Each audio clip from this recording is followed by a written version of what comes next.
Welcome dear students, आप सभी का स्वागत है बोर्ड एग्जाम्स यूट्यूब चैनल पर। तो डियर स्टूडेंट्स, इस वीडियो में हम करने वाले हैं कक्षा 7वीं वार्षिक परीक्षा 2024-25 विषय विज्ञान का पेपर, जो 8 मार्च को आपका पेपर होने वाला है। उसका कंप्लीट पेपर का सोल्यूशन हम इस वीडियो में करने वाले हैं। तो आपको वीडियो को एंड तक वॉच करना है। साथ ही में अगर आपने हमारे यूट्यूब चैनल को अभी तक सब्सक्राइब नहीं किया है तो आप हमारे यूट्यूब चैनल को सब्सक्राइब कर लीजिए, ताकि ऐसे ही वीडियोज़ की नोटिफिकेशन आपको सबसे पहले मिलती रहे। ठीक है, चलिए तो बिना किसी टाइम को वेस्ट किए शुरू करते हैं। राज्य शिक्षा केंद्र मध्य प्रदेश भोपाल वार्षिक परीक्षा सत्र 2024-25 विषय विज्ञान का हम पेपर करेंगे कक्षा 7वीं का। ठीक है, पूर्णांक आपका 60 अंक रहेगा। समय आपको 2.5 घंटे का मिलने वाला है। तो चलिए देखते हैं। प्रश्न क्रमांक 1 से प्रश्न क्रमांक 5 तक आते हैं आपके बहुविकल्पी प्रश्न, जिनका आपको निर्देश दे रखा है। सही विकल्प चुनकर उत्तर लिखिए। प्रत्येक प्रश्न के लिए 1 अंक निर्धारित है। तो पहला प्रश्न है आपका, ऐसा पौधा जिसकी पत्तियां बड़े आकार में बदल जाती है तथा छोटे छोटे कीड़े मकोड़े का शिकार करता है। तो आपका ए ऑप्शन है बेल का पौधा, बी ऑप्शन है जंगली पौधा, सी ऑप्शन है आपका झाड़ी युक्त पौधा और डी ऑप्शन है आपका घटपर्णी। तो प्रश्न क्रमांक 1 का आपका सही उत्तर क्या जाएगा?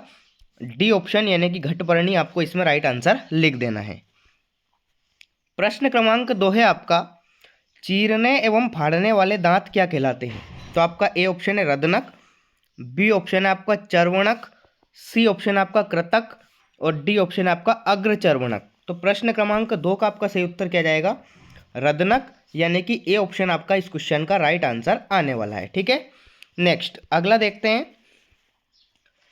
प्रश्न क्रमांक 3 है आपका, हम जानते हैं कि धमनी सदैव ऑक्सीजन समृद्ध रक्त का परिवहन करती है तथा शिरा अशुद्ध रक्त को हृदय तक ले जाती है। फुफ्फुस धमनी के संबंध में कौन सा कथन सही है, आपको बताना है। तो इसमें आपका जो बी वाला कथन दे रखा है, यह कार्बन डाइऑक्साइड समृद्ध रक्त को फेफड़ों तक ले जाती है।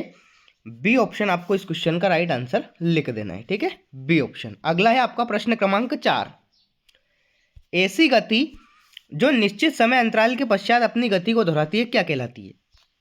तो आपका ए ऑप्शन है सरल रेखीय गति, बी ऑप्शन है आपका घूर्णन गति, सी ऑप्शन है आपका असमान गति और डी ऑप्शन है आपका आवर्ती गति। तो प्रश्न क्रमांक 4 का आपका सही उत्तर क्या जाएगा? डी ऑप्शन, यानी कि आवर्ती गति इस क्वेश्चन का राइट आंसर आ जाएगा। नेक्स्ट अगला प्रश्न देखते हैं। प्रश्न क्रमांक 5 आता है आपका, निम्नलिखित में से किस रसायन का उपयोग जल के शुद्धिकरण में किया जाता है? तो आपका ए ऑप्शन है कपड़े धोने का सोडा, बी ऑप्शन है आपका डीडीटी पाउडर, सी ऑप्शन है आपका क्लोरीन और डी ऑप्शन है आपका फिनाइल। तो प्रश्न क्रमांक 5 का आपका सही उत्तर क्या जाएगा? क्लोरीन, यानी कि सी ऑप्शन आपका इस क्वेश्चन का राइट आंसर आ जाएगा। ठीक है, तो इस प्रकार से आपके जो बहुविकल्पी प्रश्न थे प्रश्न क्रमांक 1 से प्रश्न क्रमांक 5 तक, वो यहाँ पे कंप्लीट हो जाते हैं।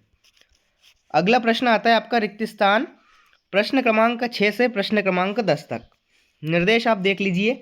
नीचे दिए गए रिक्त स्थान की पूर्ति कीजिए। प्रत्येक प्रश्न के लिए 1 अंक निर्धारित है।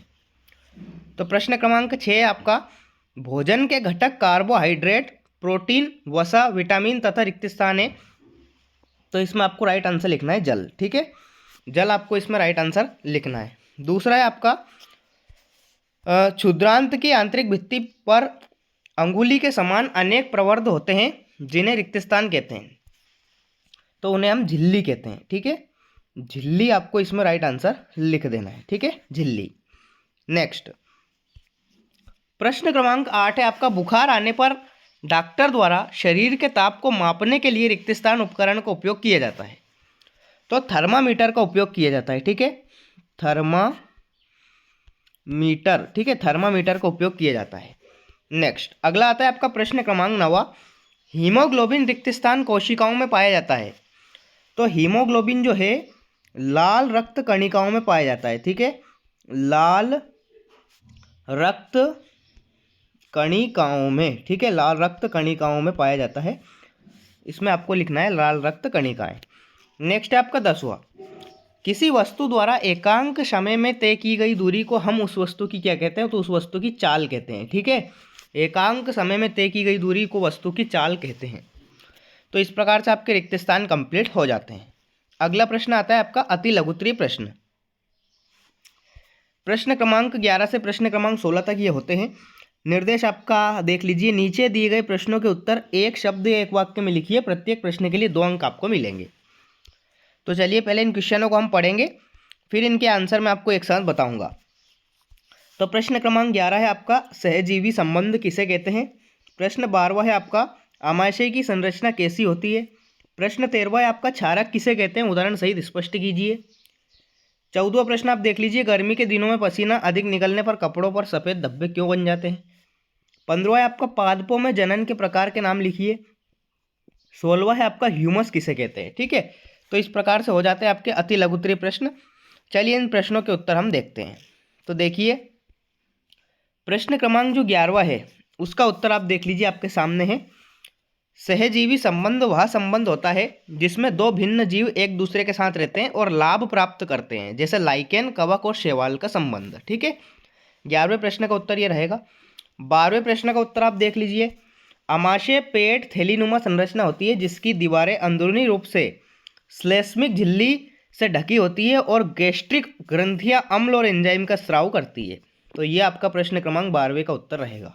नेक्स्ट अगला है आपका 13वें प्रश्न का उत्तर, क्षार किन्हें कहते हैं, क्षारक किन्हें कहते हैं। तो जो पदार्थ जल में घुलकर क्षारीय गुण प्रदर्शित करते हैं उन्हें क्षारक कहते हैं, उदाहरण NaOH सोडियम हाइड्रोक्साइड और KOH यानी कि पोटेशियम हाइड्रोक्साइड। ठीक है, ये आपका 13वें प्रश्न का उत्तर कंप्लीट हो जाता है। नेक्स्ट 14वां प्रश्न आता है आपका, पसीने में लवण मुख्यतः NaCl घुले होते हैं जो पानी के वाष्पीकरण के बाद कपड़ों पर सफ़ेद धब्बों के रूप में रह जाते हैं। ठीक है, इस वजह से गर्मी में जो पसीना आता है उससे सफ़ेद धब्बे दिखाई देते हैं। ठीक है, नेक्स्ट 15वां प्रश्न है आपका, पादपों में जनन के प्रकार। तो दो प्रकार होते हैं, लैंगिक जनन और अलैंगिक जनन। ठीक है, अगला आता है आपका 16वें प्रश्न का उत्तर, ह्यूमस जैविक पदार्थों का विघटित रूप होता है जो मिट्टी की उर्वरता बढ़ाता है। ठीक है, तो ये आपका प्रश्न क्रमांक 15वें का उत्तर रहेगा, 16वें का। तो इस प्रकार से आपके अति लघुत्तरीय प्रश्न कंप्लीट हो जाते हैं। नेक्स्ट आते हैं आपके अब लघुत्तरीय प्रश्न। ठीक है, लघुत्तरीय प्रश्न आते हैं आपके प्रश्न क्रमांक 17 से प्रश्न क्रमांक 22 तक, जिनका आपको निर्देश दे रखा है। नीचे दिए गए प्रश्नों के उत्तर 30 से 40 शब्दों में लिखिए, प्रत्येक प्रश्न के लिए 3 अंक निर्धारित है। तो चलिए देखते हैं इनको भी, फिर इनके आंसर देखेंगे हम। 17वां प्रश्न आप देख लीजिए, गर्मियों में सफ़ेद या हल्के रंग के वस्त्र तथा सर्दियों में गहरे रंग के वस्त्र पहनना अधिक आरामदायक क्यों प्रतीत होता है। 18वां प्रश्न है आपका, कारखानों के अपशिष्ट को जलाशयों में प्रवाहित करने से पहले उदासीन क्यों किया जाता है। 19वां प्रश्न है आपका, परागण किसे कहते हैं, परागण के 2 प्रकारों के नाम आपको बताना है। 20वां प्रश्न है आपका, रेखिक गति और वृत्तीय गति को उदाहरण सहित समझाइए। 21वां प्रश्न है आपका, पेड़ों का महत्व लिखिए। और 22वां प्रश्न है आपका, आपंक क्या है, शुष्क आपंक का उपयोग कहाँ किया जाता है। ठीक है, तो ये आपके लघुत्तरीय प्रश्न कंप्लीट हो जाते हैं। चलिए इन प्रश्नों के उत्तर हम देखते हैं। तो देखिए प्रश्न क्रमांक 17वें का उत्तर इस प्रकार से रहने वाला है, तो आप इसको अच्छी तरह से याद कर लीजिए, इसका स्क्रीनशॉट ले लीजिए। प्रश्न क्रमांक 17वें का उत्तर। अगला आता है आपका प्रश्न क्रमांक 18वें का उत्तर। ठीक है, इस प्रकार से रहेगा आपका प्रश्न क्रमांक 18वें का उत्तर, तो इसी को आपको याद कर लेना है प्रश्न क्रमांक 18वें के अंदर। नेक्स्ट परागण की परिभाषा और उदाहरण, उसके प्रकार बताना था आपको। तो 2 प्रकार होते हैं, स्वपरागण और परपरागण। ठीक है, अगला है आपका 20वां प्रश्न का उत्तर, रेखिक गति और वृत्तीय गति को उदाहरण सहित आपको समझाना है। तो देख लीजिए आप, ये आपका रेखिक गति और ये आपका वृत्तीय गति। ठीक है, इस प्रकार से हो जाएगा। नेक्स्ट पेड़ों का महत्व आपको लिखना है प्रश्न क्रमांक 21वें में। तो देख लीजिए आप, ऑक्सीजन प्रदान करते हैं, कार्बन डाइऑक्साइड अवशोषित करते हैं, वर्षा में सहायक होते हैं, मृदा अपरदन रोकते हैं और औषधि उपयोग में काम आते हैं। तो ये आपका प्रश्न क्रमांक 21वें का उत्तर कंप्लीट हो जाता है। नेक्स्ट 22वां क्वेश्चन जो है आपका, आपंक किसे कहते हैं और इसका काय में उपयोग होता है। तो देखिए, वायुमंडल में आर्द्रता नमी मापने वाला उपकरण है और ये शुष्क आपांक का उपयोग मौसम विज्ञान भंडारण स्थानों और प्रयोगशालाओं में किया जाता है। ठीक है, तो ये 22वें प्रश्न का उत्तर कंप्लीट हो जाता है। लघुत्तरीय प्रश्न आपके कंप्लीट। अब आते हैं आपके दीर्घोत्तरीय प्रश्न। प्रश्न क्रमांक 23 से प्रश्न क्रमांक 26 तक नीचे दिए गए प्रश्नों के उत्तर 70 से 80 शब्दों में लिखिए, प्रत्येक प्रश्न के 5 अंक आपको मिलेंगे। तो चलिए देखते हैं।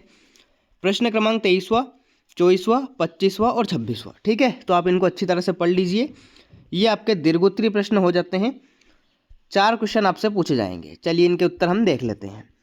तो देखिए प्रश्न क्रमांक जो 23वां है उसका उत्तर आपके सामने है।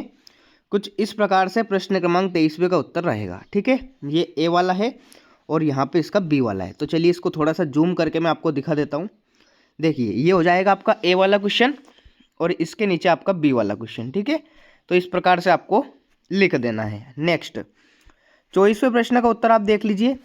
पहले तो मैं आपको पूरा दिखा देता हूँ। देखिए जाइलम क्या है और क्या कार्य करता है ये, अब इसको जूम करके आप देख लीजिए। देखिए जाइलम क्या है, तो इसकी परिभाषा आपके सामने है। पौधे की वृद्धि एवं विकास में इसकी भूमिका, जल परिवहन करता है, खनिज तत्वों का परिवहन करता है, यांत्रिक समर्थन करता है। ठीक है, नेक्स्ट 25वां प्रश्न, विद्युत धारा के चुंबकीय प्रभाव को उदाहरण सहित आपको समझाना है। तो देखिए परिभाषा दे रखी है, उदाहरण इसका दे रखा है। ठीक है, चित्र के लिए एक तार के चारों ओर चुंबकीय क्षेत्र रेखाएं दिखाने वाला चित्र आपको बनाना है। ठीक है, ये आपका 25वें प्रश्न का उत्तर रहेगा। 26वां प्रश्न जो है, वास्तविक और आभासी प्रतिबिंब में अंतर। तो देख लीजिए आप 3 अंतर यहाँ पे दे रखे हैं, आप इन तीनों अंतर को अच्छी तरह से याद कर लीजिए। ये आपका प्रश्न क्रमांक 26वें का उत्तर कंप्लीट हो जाता है। तो कक्षा 7वीं विषय विज्ञान वार्षिक परीक्षा सत्र 2024-25 8 मार्च को जो आपका पेपर होने वाला है, उसका कंप्लीट पेपर का सॉल्यूशन हमने इस वीडियो में देख लिया है। अगर आपको फिर भी कोई डाउट है तो कमेंट बॉक्स में कमेंट करके ज़रूर बताइए। साथ ही में आप हमारे यूट्यूब चैनल को कर लीजिए सब्सक्राइब, ताकि आपको ऐसे पेपर्स मिलते रहें। तो मिलते हैं अगले वीडियो में, तब तक के लिए टाटा बाय बाय, जय हिंद, वंदे मातरम।